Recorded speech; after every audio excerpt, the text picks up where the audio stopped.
I mean, I barely even remember how I busted, you know? Like, it's the Poker News Podcast. Ladies and gentlemen, welcome to episode 931 of the Poker News Podcast. I'm Chad Holloway, joined by Mike Holtz at Level 9 Studio in Las Vegas. Mike, it's just going to be you and I on this Christmas Day. We're recording a little in advance, but this is coming out on Christmas morning. So happy holidays to you, my friend. Merry Christmas to all, and to all a good night. You know, we're doing the damn thing today. Merry Christmas, brother. Ben Ludlow will be back in the new year. He's in London right now after finishing up his stint at WSOP Paradise. Speaking of which, we're going to talk about that big hand, the brutal slow roll with aces from the WSOP Paradise Super Main event. We're going to talk about the winner from that tournament, as well as other bracelet winners from the Bahamas. We'll recap the WPT World Championship and some side events there. The Super High Roller Bowl 10 crowned a winner just last night as we're recording this. So we'll get into it all. And of course, we will announce our latest book giveaway winner at the end of the episode. So Mike, let's start with that brutal slow roll. EWass, Eric Wasserson, slow rolling Benny. Is it Glaser or Glaser? I know I've asked this 100 times. I think it's Glaser now at this point, but I have no idea. He's one of the GOATs. That's all I know. Well, he got slow rolled hardcore because it was the the final table bubble of the WSOP Super Main event, the 25K. A lot of money on the line, and this big hand develops in which Terrence Reid, TJ Reid, a good friend of mine who we'll talk about, he opened with pocket sevens. Wasserson has aces, 3-bets it to 21 million, and Benny Glaser looks down at ace queen offsuit. He has about 21 bigs. He jams it. TJ gets out of the way, and Wasserson tanks, slow rolls it. We actually got a little video. Check it out. In all likelihood, Was asking for a count. This does shouldn't feel he call ready? a little bit gnarly, boys. I think you're supposed to just snap. This is. He asked for a count. I don't really get this. He double checked his hand. Maybe is there a pay jump? He's we're take some time for anything. No, well, hold on. We're at 10 players. Yeah, there is a ladder between 10 and 9. Okay, so he probably 665 turns into 850. This is ridiculous, no? But I don't think Benny's going to be amused when he sees aces here. Quote unquote. Really? Yeah, here we go. Yeah. Yeah, it didn't seem like that's why he was waiting. So I don't know. This is not real, is it? Yeah, I don't know what that was all about. I'm glad he did that. I just couldn't let it go. Okay, now it's starting to feel pretty clearly less associated with a pay ladder and more associated with a pound of flesh. And you have him covered. Pocket sevens. Not a queen. Good sevens? Yeah. No way. Yeah. But a 7, and in turn, the departure of a World Series king in Benny Glaser, 3-time bracelet winner. Right, so there you saw it, Mike. I don't know, what is this, an asshole move? Was he doing him a favor by trying to ladder him up in the money? What was going on here? No, I mean, he was being an asshole for sure. Apparently they had some history, but from what I've gathered, it seems like Benny thinks that the history did not warrant that. I don't know. I think if you slow roll someone in that spot, like, they've had to have done something so absolutely egregious, like, you know, hooked up with your sister behind your back or slashed your tires, maybe. Like, it's got to be something really serious. So I'm going to assume that whatever it was did not warrant him slow rolling him on the main event final table in the Bahamas. Yeah, I think it's a pretty scumbag move by Wasserman. That's how you say it? Wasserson. Wasserson. Yeah. Yeah, no, it's a scumbag move, man. I mean, I think you do stuff like that, you've got to expect to at least get slapped in the face. Like, it's a really disrespectful thing. And if Benny wanted to challenge him to a duel after that, you know, you just challenge you, that would be totally acceptable, I think, and should be, winner gets a bracelet. Yeah, it was, I don't know the context other than they have history. I wish we did. I wish one of them would speak on it because it does seem a bit egregious here. It didn't come off well. Like, I like Eric Wasserson. He's known as Popcorn. You've probably seen him in Daniel Negreanu's vlogs over the years.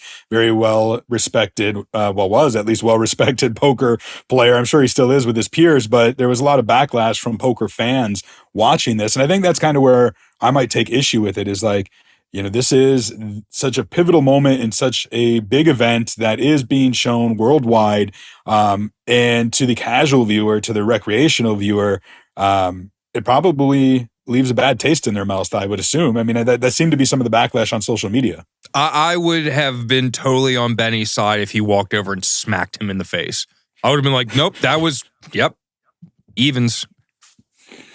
Yeah, I mean, we don't condone violence, but we don't. No one here condones any violence. It's interesting because, obviously Benny busted in the hand. He ended up finishing in 10th place for $665,000. Final table was set.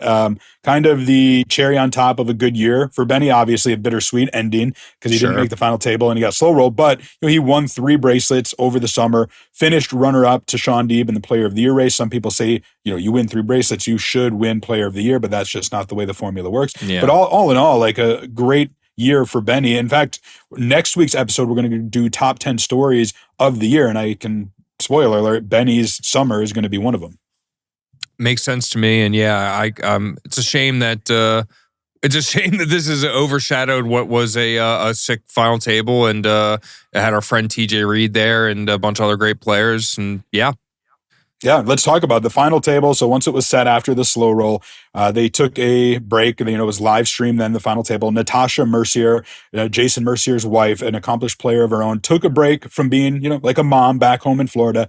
Her kids encouraged her to come down to play. And she had a run reminiscent of last year when Liv Beret went deep and made the final table, finished 4th. Natasha Mercier didn't get quite there. She finished in 6th for $1.8 million, took a couple bad beats. But it was fun to watch her. Eric Wasserson, who we just talked about, ended up finishing 5th for $2.3 million. And then a good friend of mine, and I know of a lot of people in the poker media world, at least, TJ Reid, who was an old PokerNews live reporter, now works for poker.org, but has been plying his trade as a player for about better part of 2 years, I'd say at least, and has really upped his game. Pays off here for 4th place for $3 million, Mike. I mean, were you as glued to TJ's run as I was? Yeah, absolutely. I was rooting for him, and great to see him make a deep run, and $3 million, serious cheddar.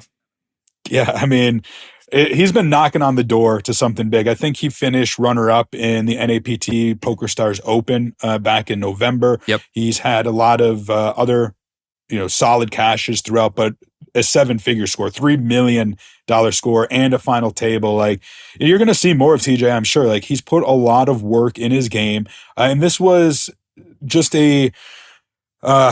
He suffered some personal tragedy. He lost his father just weeks before, I want to say. He shared that on social media in a very heartfelt post. And then here he is, living the dream. And he did it.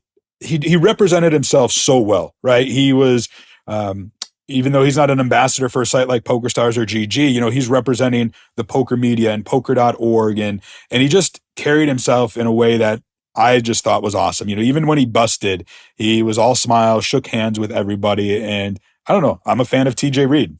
Yeah, me too. He's a good guy. And it's nice to see someone rise up in the ranks and make a bunch of money like that. And it's a good guy, good guy. So after a tragedy like that, it's nice to see him win something like this.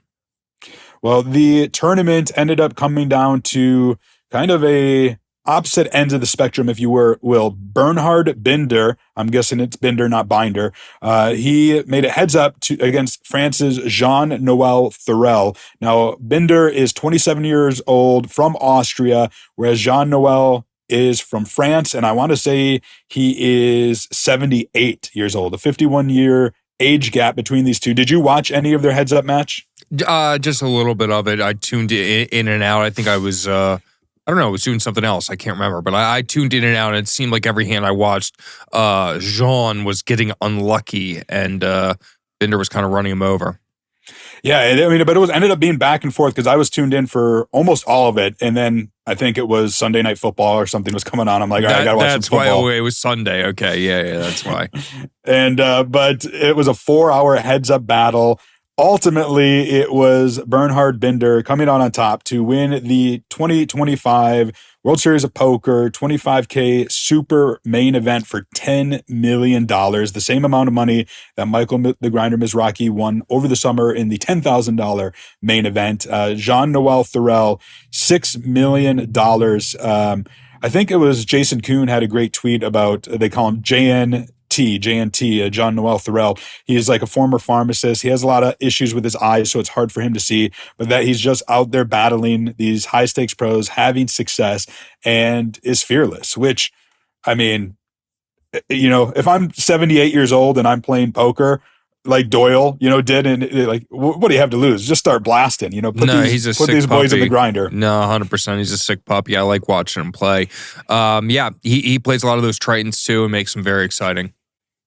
2,891 runners in the Super Main Event. A lot of those were re-entries, which we talked about in last week's episode with Scott Stewart, who was our guest. Check that out. It was a fun one. Over $72 million in that prize pool. We have some video of the final hand from that tournament, as well as a short interview with the winner, Bernhard Binder. Check it out. Both rails joining one another, as regardless of result, heads will be held high.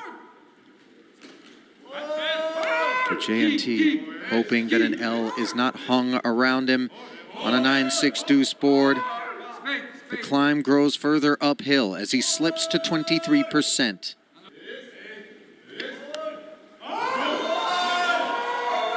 One more chance, Ollie. No Monet on the turn. Anxiety mounts. And the bracelet is his. Binder's done it. $10 million richer. To be honest, I'm not quite sure how good or how bad I played. Sometimes in poker, it doesn't really matter. I had a good feeling for most of the time, and I'm super grateful and super happy to have won this. So maybe your friends told you, but there was a hand where you had Jack 10 and you actually bluffed somebody off of the same hand. They had Jack 10, you had a straight on the river. Do you know the hand I'm talking about? I didn't know that he has Jack 10 as well. I was all in for value. I haven't seen this hand, surprisingly. I saw some hands, but I haven't seen this one. This is incredible looking back at it. It was not my intention to fold him off a chop. One of your friends, Mario Mosbach, we did an interview with him a couple weeks ago, and he told us that he really expected you to have some big results this year. Actually, I was in contact with Mario just yesterday, and he told me about the tweet he made like a week ago, that he thinks that I will have a great year, even though it's still 2025. I think the tweet was meant for 2026, but I take it at the end of 2025. That's perfectly fine. If I was here alone and I win this, it wouldn't mean like a fragment of what it means right now to celebrate with so many people, to also have an impact for them, because a lot of them also had a share, and also people who are not here. I hope I can make a difference with this win for them. All right, so there you have it. Congratulations to the winner of the WSOP Super Main Event, Bernhard Binder. I did want to ask you, Mike, because we haven't talked about it in a past episode. Finishing in 28th place in the Super Main Event was Ren Lin, $335,000. But the big story there was, wasn't he indefinitely banned from the WSOP and GG Poker, yet he was down at WSOP Bahamas? What did you make about that whole situation? I don't know, man. That's a really bad look. I don't know. It makes the WSOP and GG. It makes them look like they don't really take things seriously with cheaters. I mean, that's just like that's the first thing I thought was like, wow, what a terrible look. And I don't necessarily think that's 100% the case. I think it's more of a situation of Ren Lin is a fixture in the high roller circuit and he's friends with everybody, and so maybe they gave him some grace. But either way, I think coming out and saying he's banned indefinitely and then he didn't even miss an event, he just went to the next one. It's like that's a really, really bad look, man. And it makes it seem like if you're at the top, you're just allowed to do whatever you want. If you're friends with everybody, you can fleece whoever you want to do any sort of bad acting. At least you get a one-off pass, it seems like, right? And that's, in my mind, a really bad precedent to set. Like, You don't want to do that. I don't need Daniel Negreanu can't come out with a scam coin and we all forgive him one time. You know what I mean? Not to say that he would, but like I think it's just a bad precedent to set. I think it's just not great, and he should have at least skipped one. Even if you're going to forgive him right away, for God's sake, skip one event. Like, yeah, I agree. The optics were really bad. They should have been like, just all right, sit out WSOP Paradise. You can come back next summer. And look, if you're gonna give him that kind of grace, you might want to revisit the grace that you should extend to maybe James Carroll and Jesse Aganuma from the Millionaire Maker. 100%. I mean, come on. What are we doing? What are we doing? That's crazy. One guy cheated, knew he was cheating, right? Helping his friend out, acted like, oh, I didn't realize, blah, blah, blah. The other two are a gray area at most where no one gets cheated. They're basically just chopping in an exotic way that makes it look bad. And by the way, they allowed to chop this Paradise. WSOP facilitated one because of Triton. So I don't know. It just seems very hypocritical. Yeah. Well, let's shift gears and turn our attention to Las Vegas, which is where you're at, of course, and the WPT World Championship recently wrapped up. We're going to talk about the $10,400 buy-in championship, the main event there. It drew 1,865 runners, down from last year, but still a great turnout. Now, last week we had the reigning champ, Scott Stewart, in. He is no longer the champ. We were hoping he would pass the mantle to you, Mike, but you didn't. You cashed, correct? But no luck going deep. Correct. I got like 150th or something. I opened ace queen on the button and got jammed from the small blind with queen 10. Called it off for some like 13 starting stacks and 10 on the river. Well, totally fine. I mean, I barely even remember how I busted, you know? Like, I actually got to play with Soheb, who came in second. Soheb Porwalander. I don't know how to say your last name, Soheb. I love you, brother. But he played great, and I knew when I was playing with him, I literally thought to myself, like, his game was so on point. I was like, man, I think he's gonna run deep. So we played a hand on the bubble where he absolutely destroyed me. I played like an idiot, really bad decision making with jacks. Yeah. I was surprised that he didn't win it after coming in as a big chip leader. He was playing so sharp, but watching some of the heads up stuff, kind of a one-way heads up, he got very unlucky. Had a lot of good hands. It just didn't pan out. And Schuyler Thornton, yeah, he played well, and surprise, new to the poker scene from Texas, taking home the bacon. Yeah, so Soheb Porbanderwala is how I would pronounce it. Ended up finishing runner-up for almost $2 million. They did a heads-up deal. Schuyler Thornton, almost $2.1 million. It was a stacked final table. You had Jeremy Brown there, Chad Lipton, Jeremy Becker, and Max Coleman. I know Jeremy Becker was kind of a fan favorite for many on social media, at least. Sure, we all love Becker. And then Max Coleman is like one of the best poker players in the world. Doesn't have as much of a social media presence, if you will, but I've been battling with him online for years, and he's a mixed game god, one of the best mixed game guys, and very, very intelligent, smart guy, really good chess player. One of the best poker players in the world, and not shocked to see him make a deep run as well. And good for Jeremy Becker, too. What a fucking crusher he is. Yeah, no, he goes from playing Wynn dailies, $100 buy-in tournaments or whatever, gets the break with Daniel Negreanu after he kept shipping those dailies, and now he's playing in these big events, finishes fifth for $710,000. Hard not to be a fan of Jeremy Becker. Yeah, 100%. I love Jay Bex. He's a good friend of mine, and I got to give him a hard time after this for not getting first, but fifth place, still pretty cool stuff.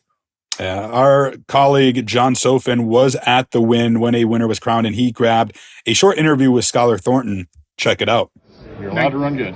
You and Soheb came in with like massive chip leads over the other four players, but the three short stacks, they showed a lot of aggression against you. Were you actually kind of surprised they were jamming? I mean, there was one hand they jammed with like queen 9. Were you surprised that they played that aggressive against you guys? Not that particular hand, because I know Jeremy Brown is he's not a pro. I think he was really going for the win more than caring about ICM, which is awesome. Good for him. Like I said, like when Max jammed the ace 10, it was kind of standard. I just happened to have it there at ace queen. yeah, like I said, a lot of fortunate spots. The spots went my way today. Sure. And coming into today, you know, there was a lot of big blinds in play. Are you kind of surprised that it played out so fast? So well, quickly? I thought we would get 3 or 4 handed pretty fast, and then maybe heads up pretty fast. I envisioned getting heads up with Soheb, but yeah, just knocking everyone out at the final table was not. It wasn't on the bingo card, but good for me. All right, congratulations to Schuyler Thornton on being the WPT World Champ. We got some side event winners from that stop coming up a little later on, but I want to talk about the Super High Roller Bowl 10 that recently concluded. In fact, it took place last night as we're recording this. I stayed up late to try to watch the final between Jason Kuhn and Joao Samao, but it was this back and forth roller coaster affair. It got too late, so I had to wake up this morning and see that it was indeed Joao Samao defeating Jason Kuhn, came back 3 separate times. So Kuhn had him on the ropes, but Joao Samao would not go down without a fight. Takes it down for $1.1 million. Jason Kuhn runner-up for $650K. Sam Savarell, Nick Schulman both made the money, finishing in 3rd and 4th place respectively. I don't know if you watched any of this. It was a dry heads-up match. What was the buy-in? This was, I think, the is this the $300,000 buy-in? I think. So only 4 people made the money. Right. Oh, okay. But wow, Samao still, even though it's a small tournament, but Samao on a crazy run lately. I'm sorry, it was $100,000 buy-in, not $300,000. $100,000 buy-in, 23 runners, so $2.3 million in the prize pool. Oh, I was about to say, how did even 4 people get paid? Okay, yeah. 4 people pay $100,000. Yeah, still makes sense. Still crazy. Good for Samao. Great stuff. Yeah, he's a crusher. Like I said, the heads-up match was dry in terms of like personality in a lot of regards. Some people said on the chat, like, it was watching paint dry. But from a poker player's perspective and like game theory, like, it was actually one of the more even and interesting heads-up battles that I've seen in quite a while. Like, you got to watch hours of 2 of the best going head-to-head. So I thought that was pretty cool. Yeah, I didn't get to watch any of it, but I imagine it was really cool, man. Good for you. Well, the good news is you or anybody else can go watch the replay on Poker Go. It is there. And we will have to keep you updated. I'll have to actually look into maybe next week's episode to find out where things stand on the Poker Go Tour race. I know these guys got some points for that. And of course, they'll have the PGT Championship. So we'll get into that more next week. Now, we've been talking about a lot of tournament winners, and we're going to talk about even more, but this is going to be the official recent tournament winners presented by GG Poker, heading back down there to the Bahamas, because there was more than just the super main event. There were 15 bracelets in total. We recapped many of them last week, but there was also event number 15, the $2,500 The Closer Turbo Bounty. This was won by Imari Love out of Michigan, $145,000, topped 509 runners, and finishing runner-up was a guy made a name for himself this summer, Mike, Blaz Zerjav from Slovenia. That's my boy Blaz Zerjav. I actually like this guy. This guy's cool as shit. We've hung out on a couple breaks. I played with him multiple series in a row. He's cool. I like him. Yeah, he actually won the 25K high roller over the summer, and then the 1,500 7-card stud high low. And it was last year's WSOP Paradise 2024. I was there. I was doing live updates at a final table, and he finished runner-up in an event. I don't remember which one offhand, but I remember watching him, and he got very unlucky to lose, if I recall, because I was watching him, and I'm like, God damn, this guy is good at poker. He's nasty. Yeah, and so what a year in 2025. Almost shipped a 3rd bracelet there, but congratulations to Imari Love on taking that one down. And then Johan Guilbert ended his heads-up curse at the WSOP by winning his first bracelet, 25K GG Million single-day turbo. This got 287 runners.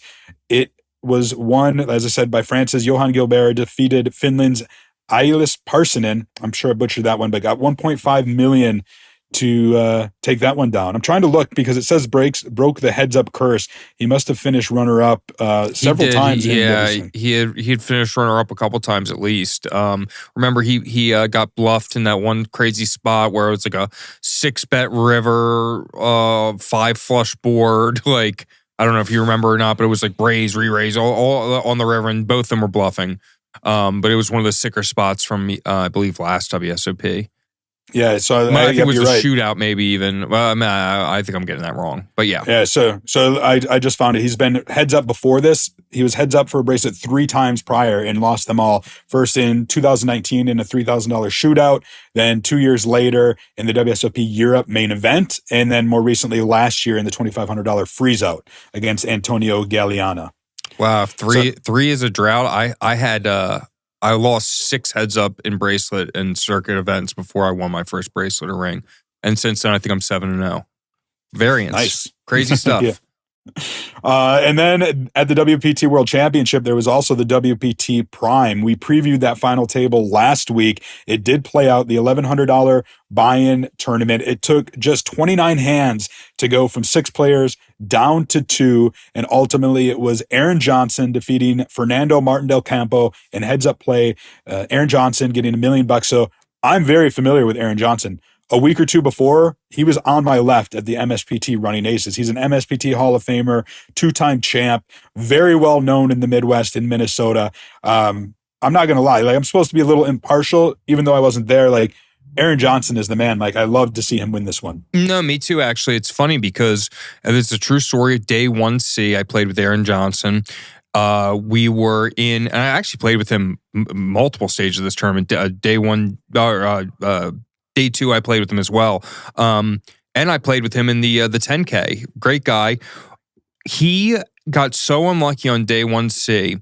There was multiple spots where he had hyper premium hands, aces, kings, a boat, whatever, and got out-pipped by someone. Someone else got lucky. He could have had a giant stack. And when he was eliminated, he walked away from the table. And I remember thinking to myself as he walked away, I was like, what a consummate professional. Like, he just put it on his backpack, walked away. He wasn't affected by it.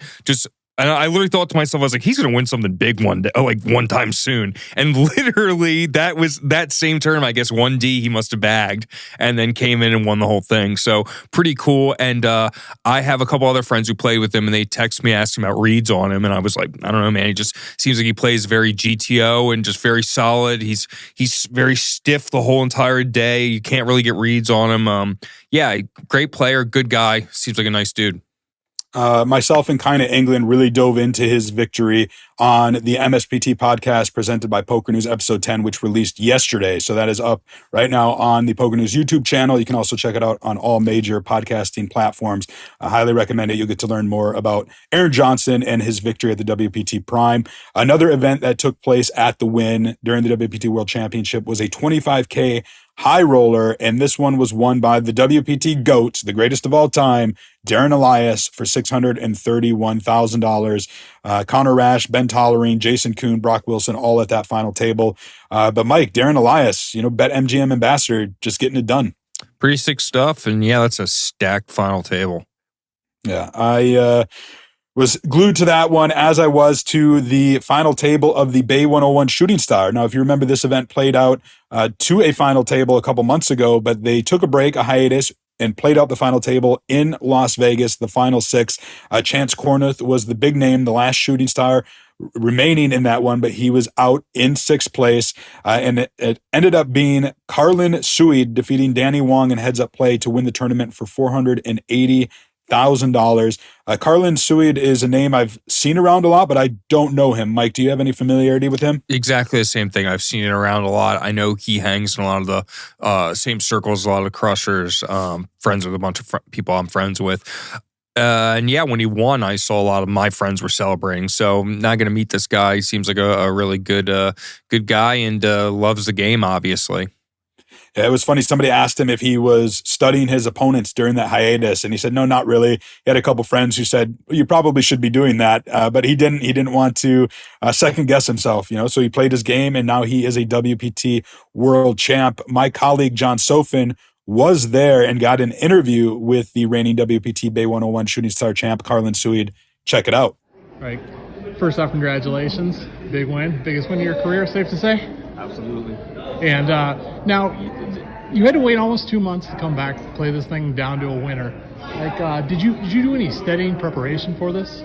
Not really. I had a couple of my friends tell me that I was being a little irresponsible in that aspect, and they're probably right. But at the same time, I've just been feeling really good about my game, and I didn't want to take in new knowledge and try to apply things and then just second guess myself. So I felt like it was going to be my time to win. I was feeling I didn't want to have to deal with that, to be honest. Sure, for sure. And now, so when Chance busted out, was he almost kind of a little bit of a sigh of relief, a little bit?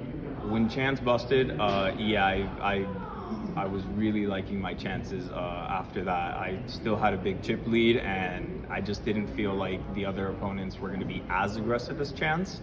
So I didn't feel like I was going to get pushed back on as much as, maybe I should have. I don't know. And speaking of aggressive opponents, Danny, you ended up heads up with Danny. He was pretty aggressive against you. Were you a little bit surprised by that? I was a bit surprised with Danny. I haven't known Danny personally for a long time, but obviously he's been in the game for so long, and I'm familiar with him. We have some mutuals back home in Florida, and I didn't know what to expect of his game, but I definitely think he put up the biggest fight, and he deserved, to go from 6th to 2nd or whatever it was. But I think Danny played great, to be honest. Heads up it wasn't even fair for him.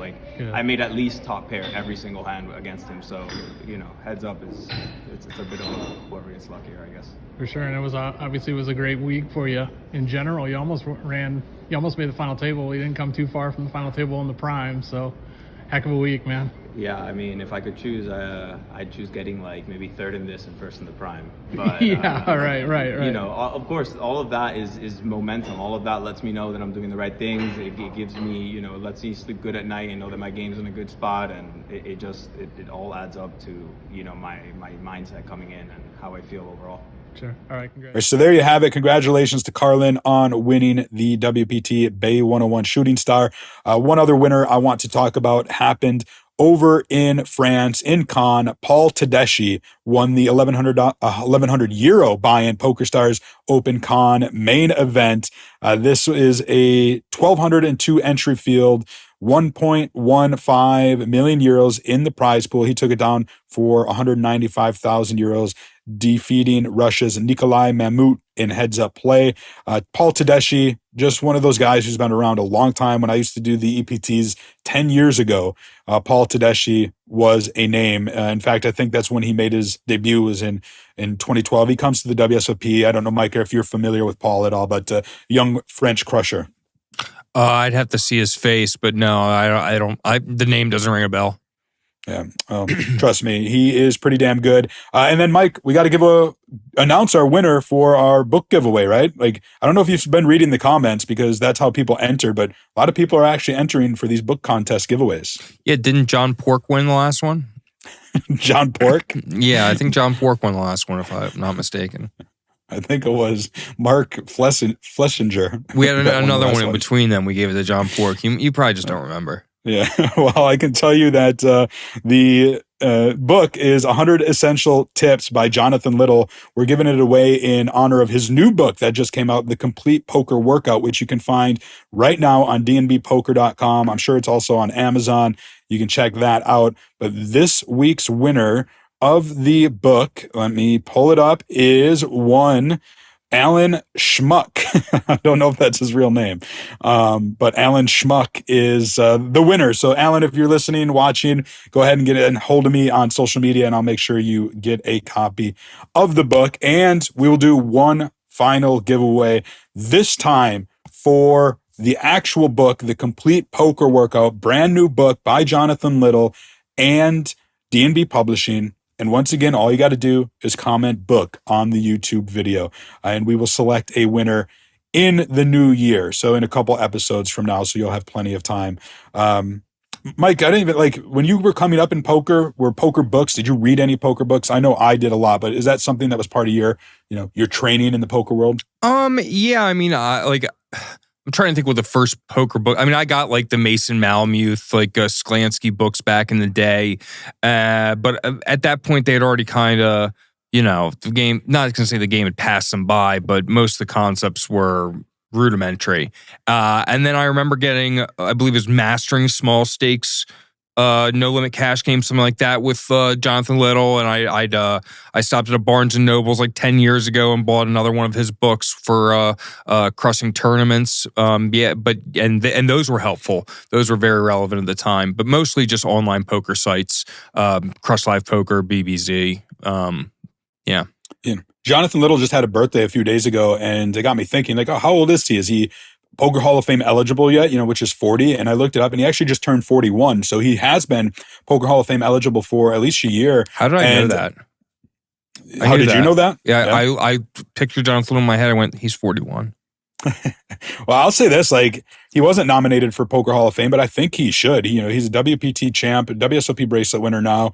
He's been around a long time. He's accomplished as a player. He stood the test of time, but he's really made a mark in poker training and as an author and that, that side of the business, if you will. I think he's done a lot for the game. I think a lot of players would attribute their success or their foray into the poker world to Jonathan Little. So I don't know. I'd like to see him get a nomination. I'll probably have to put his name forth come next summer. Yeah, I agree with that. Everything you said's accurate. I think the Hall of Fame needs a big rebrand, rehauling, et cetera. I think the criteria is really screwed up. I think everything's screwed up about it. I think they need to let more people in. But yeah, Jonathan Little obviously should be in there. Yeah. Well, Mike, this episode has come out on Christmas, but we recorded it a little bit beforehand. So I'll ask you, what are you doing for Christmas? What's your Christmas festivities? So I actually already did my Christmas with my girl's family. We all hung out on the 17th. So I'm just being a regular human being. I'm doing nothing, baby. I'm just lounging around. Might watch a movie. Might watch Whiplash. Girl hasn't seen that. It's a great movie. Parasite even. I was thinking about watching Parasite. Another one. One of the best movies of all time. Have you seen it? I have. I've seen a Parasite, which is fantastic. I agree. Must see. Whiplash is the one with Drew Barrymore and like the roller derby, right? No. Which one is Whiplash? Whiplash is with J.K. Simmons, is that his name? And with Miles Teller. Miles Teller. Yeah, the drummer. Yeah, that is a really good one. Myself, I'm going to spend it with my mom and that side of the family down at my aunt and uncle's. Looking forward to it. I have a cousin who just recently had a child, so it'll be my first time meeting the baby, and just looking forward to that, and having a breath at least for a week, because now all the major poker tournaments are over, but it is going to start right away. We talked about it on the MSPT podcast. The MSPT is at the Venetian for the New Year's Poker Open, a $1,600 main event there. So I know Kine is going to play it, Mike, and maybe you'll go down there and fire. Oh, I'm 100% playing it. Yeah. Oh, it's in January. The first event of the first major event of the new year. So. You really can't even play live poker anymore with the tax thing. It's so stupid. Oh, yeah. We'll get into that next week, all right? We're going to have an episode that comes out featuring the top 10 stories, and the tax situation is going to be one of them. So let's put a pin on that, but it's definitely coming up in next week's episode. So let's just put a pin in this episode, Mike. It's been episode 931 of the PokerNews Podcast. Merry Christmas to everybody. Thanks for tuning in. Do us a favor, like, subscribe, give us that 5-star review. We will be back next week, as I said, with the top 10 stories of 2025. Until then, we'll keep a seat open for you.